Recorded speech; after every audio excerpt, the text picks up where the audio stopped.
tell you today.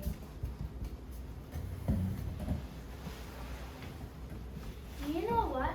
A very long time ago, an angel called Gabriel told Mary she was going to have a baby. Not just a normal baby, but Jesus Christ. Then the angel told Joseph that Mary was going to have a baby. How happy they would have been. The people of Israel were waiting for the Messiah. Then they had to travel very far away from Nazareth because Herod wanted to tax the land and count all the people to see how many people lived in Israel. So then they traveled to Bethlehem. It was a very long journey. They did not have cars in those days, so it was a very, very long journey to Bethlehem. For Christ is born of Mary, and gathered all above. While mortals sleep, the angels keep the watch of wondering love. O morning stars together proclaim the holy birth, and praises sing to God the King, and peace to men on earth. Finally, they were there. Now they would have to find an inn, because Bethlehem was packed with people.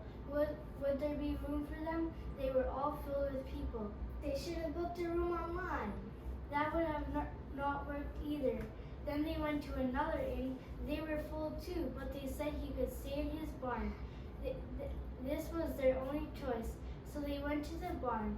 Jesus was born in a stable, and they wrapped him in swaddling clothes and laid him in a manger. What is a manger? A manger was often used as a feed box for animals, but sometimes it was used to hold little lambs that were later used for sacrificing.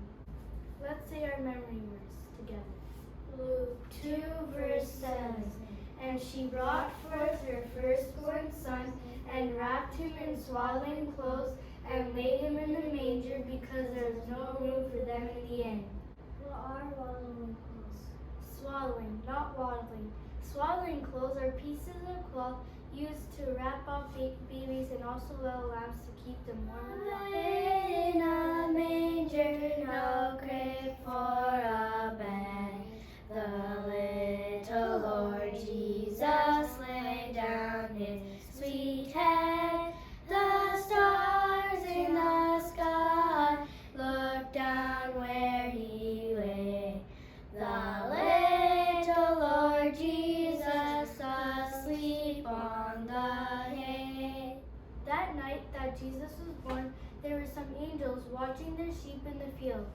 It was all quiet, and the sheep were drifting off to sleep. All of a sudden, there is an angel in the sky, and he tells the shepherds not to be afraid. Do you know what the angel said to him? Leanne, can you read Luke 2:10-12 for us, please? And the angel said unto them, Fear not, for behold, I bring you good tidings of great joy, which shall be to all people. For unto you is born this day in the city of David a Savior, which is Christ the Lord. And this shall be a sign unto you. Ye shall find a babe wrapped in swaddling clothes, lying in a manger. Then there were many angels, and they began praising God. The shepherds got up and went into Bethlehem to see Jesus. Can you tell me a name for Jesus that would have made sense to the shepherds? Lamb of God. Silent night, holy night, shepherds quake at thy side, glorious streams from heaven afar, heavenly hosts sing hallelujah. Christ the Savior is born. Christ the Savior is born. When we study the story a bit more, we see that the wise men did not come to see Jesus when he was a baby, but the Bible says that the family lived in the house and that Jesus was a young It child. took them so long to get there. Because they didn't ask for directions like their wives told them to. No, it was because God had everything planned just the way he wanted it. How did the wise men learn about Jesus? Read the newspaper. No, they did not read any news articles. Wise men were very busy studying things written by prophets. God put a special star in the sky, and these particular men decided to follow it. This led them to King Herod. They asked King Herod where they could find this new king of the Jews, because they had seen his star and they wanted to follow it, to worship him. This news was not exciting to King Herod and all the people in Jerusalem. King Herod was a very selfish king. He wanted to be the king. He told the wise men to go find this new king and then come back and tell him where he was. Do you know why he wanted to know where this king was? Because he wanted to kill him. But God warned the wise men of what King Herod wanted to do, and they went home a different way. Matthew 2:12 says, "And being of God in a dream, and that they should not return to Herod, they departed into their own country another way. Then Herod got angry and killed all the children in Bethlehem that were 2 years old and under." Imagine if you had a brother or sister under 2 and they were killed. Well, that is what King Herod did. Joseph also had a dream, and God told him to take Mary and little Jesus to Egypt so they would not be hurt by wicked King Herod. They lived in Egypt until they heard news that King Herod was dead. He rules the world with truth and grace, and makes the nations prove the glories of his righteousness, and wonders of his love, and wonders of his love, and wonders of his love. 33 years later, after Jesus was born, he died on the cross for you and me to pay for the sins of the world and save us. If we accept this free gift of salvation, we can live with him forever. Go ahead.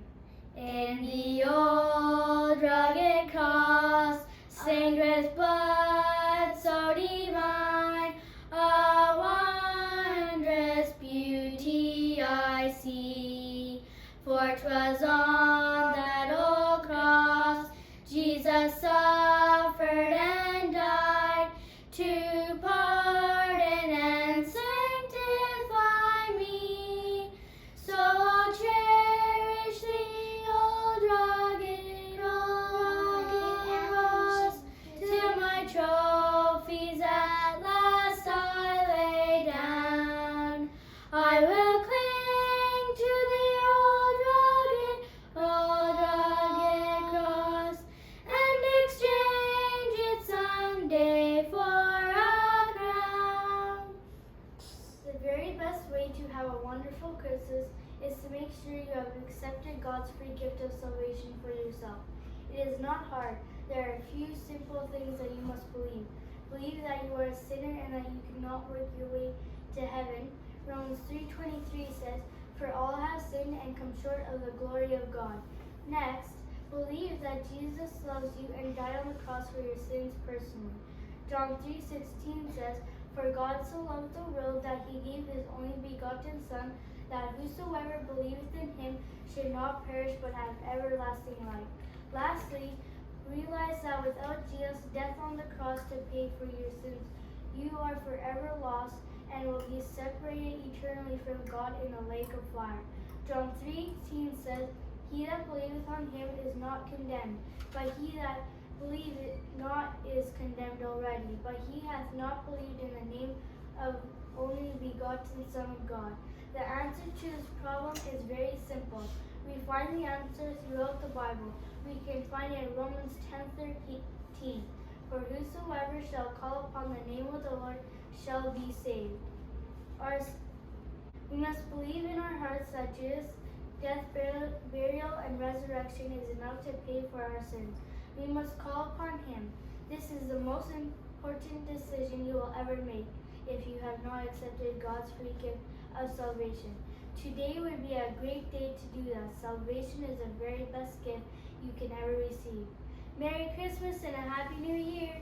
You are dismissed. Have a great Christmas.